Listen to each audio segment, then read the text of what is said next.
We've had a massive earthquake in South America. Peru has been hit by a very strong 7.2 magnitude earthquake. And we're going to see the shake map of that. But also this was at 3:02 p.m. at today. And then just about 12 minutes later, we had a 5.1 magnitude hitting Chile.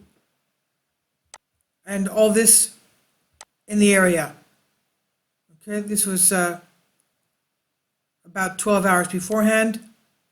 Okay, and this was about 4 hours beforehand. But you can see that all this is very active. Let's go to the details of this. We'll see the shake map. Only 59 people reported to USGS. And tsunami. What's happening with that? No tsunami warning advisory, even though it was, here we are, 7.2. Okay. No tsunami advisory, watch or threat of this. Going back. As we know, it's in a subduction zone. And this is our shake map.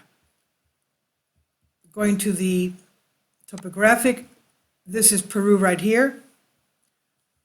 Bolivia, the Amazon basin. And of course, going back to this is Chile right here, about 10 minutes after that. Right along the fault line, as we can see here. Pulling out again into the aerial. Okay, USGS stops the square right there, but I'm sure a lot more has been shaking from that. Okay. Here we are. A lot of big earthquakes here. Tectonic summary. South America arc extends over 7,000 kilometers from the Chilean margin triple junction to its intersection with Panama fracture zone. Offshore of the southern coast of Panama in Central America, it marks a plate boundary between the subducting Nazca Plate and the South American Plate, where the ocean crust and lithosphere of the Nazca Plate begin their descent into the mantle under the South American Plate. It's a subduction zone, just like we have the Pacific Plate going under the North American Plate. The convergence associated with the subduction process responsible for the uplift of the Andes Mountains and for the active volcano chain present along much of the deformation front. Relative to fixed South American Plate, Nazca Plate moves slightly north of eastward at a rate varying from about 80 millimeters per year, that's pretty strong, in the south to 65 in the north. Although the rate of subduction varies little along the entire arc, there are complex changes in the geographical process along subduction zone that dramatically influence volcanic activity, crustal deformation, earthquake generation, and occurrence all along the western edge of South America. Most of the large earthquakes here constrained to shallow depths of 0 to 70 kilometers, resulting from both crustal and interplate deformation. And it's we have here the various big magnitude from 1960, 9.5, southern Chile, 1906, 8.5, Ecuador, 1922, 8.5, Chile. So there were huge earthquakes, as you can see.